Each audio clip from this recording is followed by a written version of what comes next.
Yes વિદ્યાર્થી, કેમ છો? મજામાં? આપણો સમાજ વિજ્ઞાન વિષય છે, ધોરણ 9, પ્રકરણ 17, કુદરતી વનસ્પતિ. વનસ્પતિ વિશે મિત્રો તમે જાણો છો. કુદરતી વનસ્પતિ કોને કહેવાય છે તમે જાણો છો? કે જે વનસ્પતિ માનવની કોઈ પણ સહાયતા વિના કુદરતી રીતે ઉગે છે એને કુદરતી વનસ્પતિ કહેવામાં આવે છે.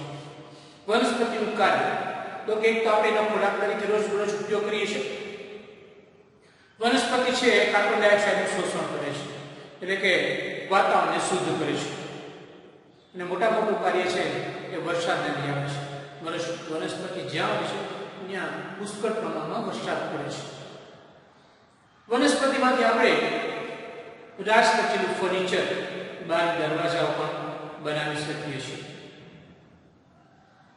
વનસ્પતિ ઔષધ તરીકે પણ ઉપયોગમાં લઈ શકાય છે. આમાં આપણે ઔષધ તરીકે કઈ રીતના ઉપયોગમાં લઈ શકાય એ આજે તમને સમજાવશું.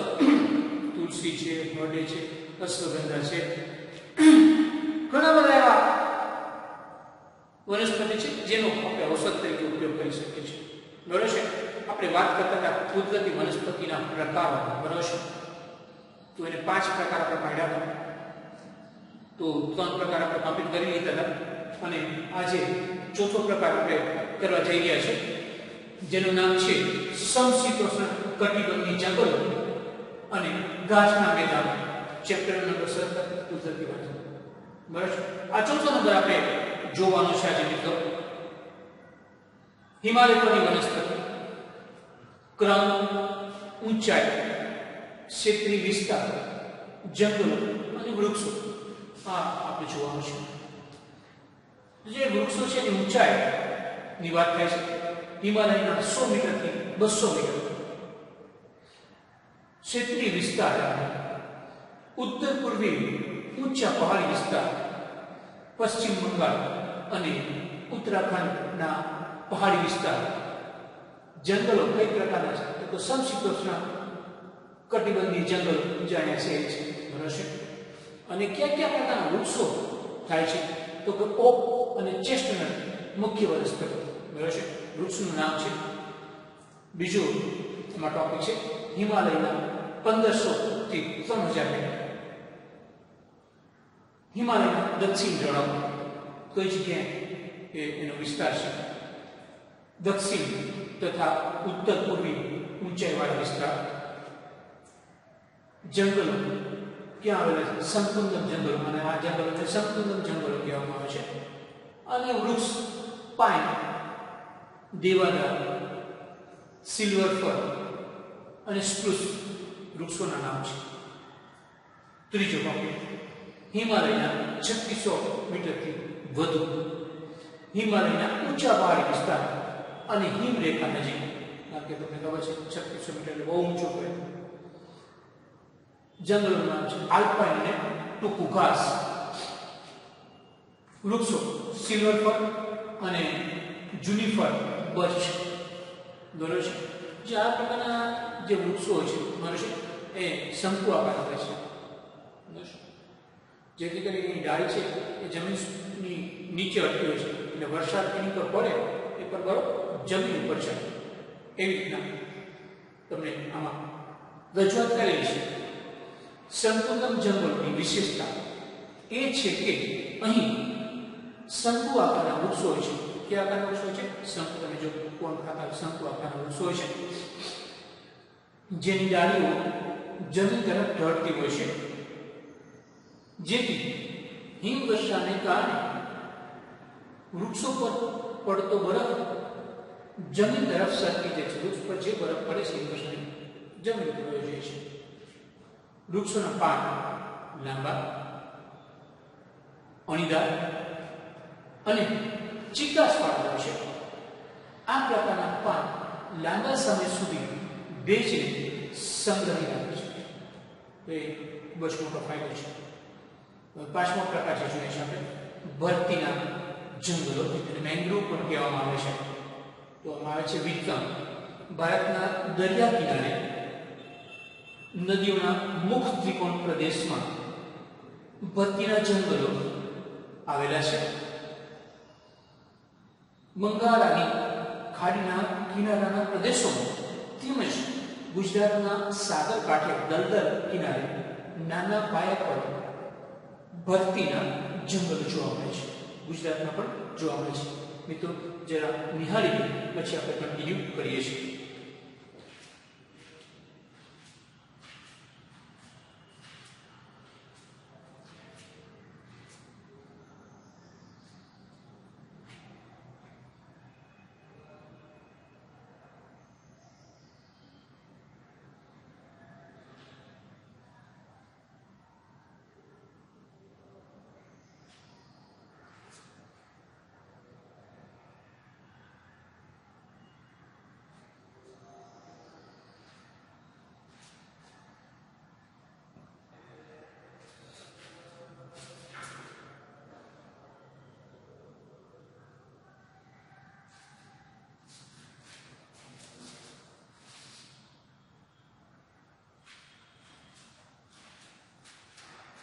મિત્રો આપણે ભરતીના જંગલોનું વિતરણ જોયું. હવે એના વૃક્ષો કઈ પ્રકારના હોય છે એ ટોપિક આપણે ચર્ચા કરવાની છે. વૃક્ષો સુંદરી અને ચેર અહીંની મુખ્ય વનસ્પતિ છે. સુંદરી અને ચેર નામના વૃક્ષો છે એ આ પ્રકારના જંગલોમાં થાય છે. જંગલની પેદાશો અને તેની ઉપયોગિતા બરાબર છે. આ ટોપિક પૂરો થાય છે. હવે જંગલોની પેદાશો અને તેની ઉપયોગિતા તમને હમણાં જ વાત કરી કે ઔષધ તરીકે પણ વનસ્પતિ આપણે કામ આવે છે. માનવ જાત સાથે વનસ્પતિને ખૂબ જ નજીકનો નાતો રહેલો છે. વનસ્પતિના આપણું જીવન શક્ય નથી મિત્રો, કારણ કે વનસ્પતિ નો જ આપણે ખોરાક તરીકે ઉપયોગ કરીએ છીએ. જોઈએ જંગલો માનવ જાતને અનેક રીતે ઉપયોગી છે. જંગલોમાંથી મળતું ઇમારતી લાકડું સાલ ફર્નિચર બનાવવામાં ઉપયોગી છે. સુંદર વનમાંથી પ્રાપ્ત થતા સુંદરી વૃક્ષના લાકડામાંથી હોડી બનાવવામાં આવે છે. કયું લાકડું છે? સુંદરી વૃક્ષનું લાકડું છે, એમાંથી હોડી બને છે. તમે જોઈ હશે હોડી, વાહન હોડી. હિમાલયના ઠંડા પ્રદેશોમાં થતું દેવદાર ચીડના લાકડામાંથી રમતગમતના સાધનો, ચા અને દવાના પેકિંગની પેટીઓ બનાવવામાં આવે છે. ચીડના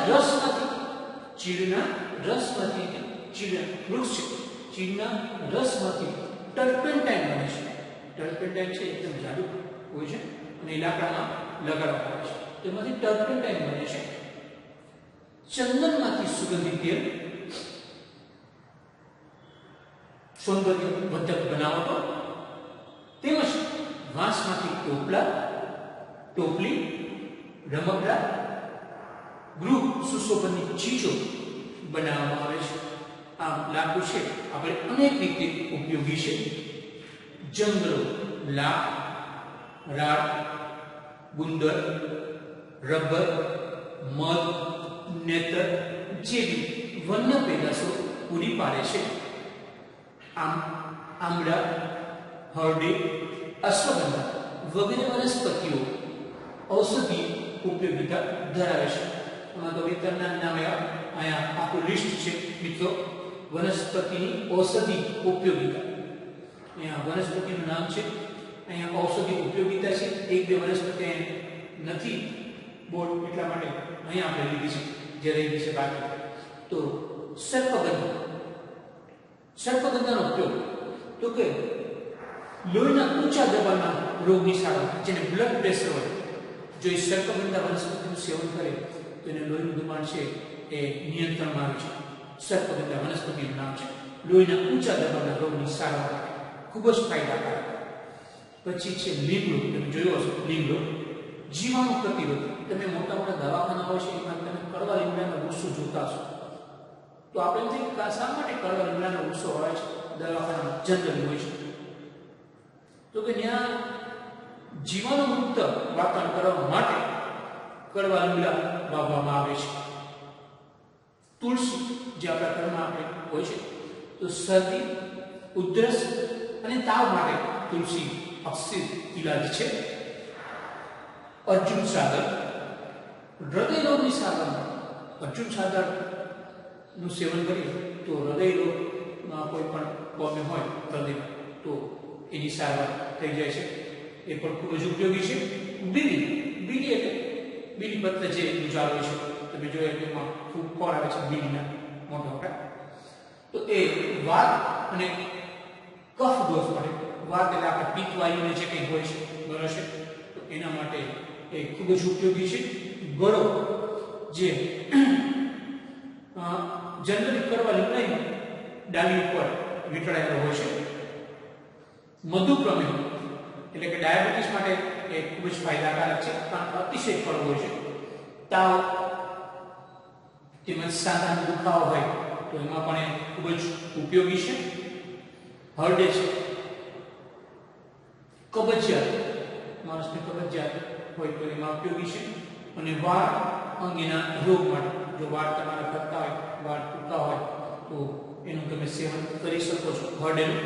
બરસ બાકીની જે વનસ્પતિઓ છે જે આપણે મેં લીધી છે, આંબળા વાયુ પિત્તને દૂર કરે અને પાચક છે. આંબળા ખાવાથી આપણામાં વાયુ હોય પેટમાં તો એ દૂર થાય છે અને આપણે જે કંઈ ખોરાક ખાય છે એ પાચકમાં મદદ કરે છે.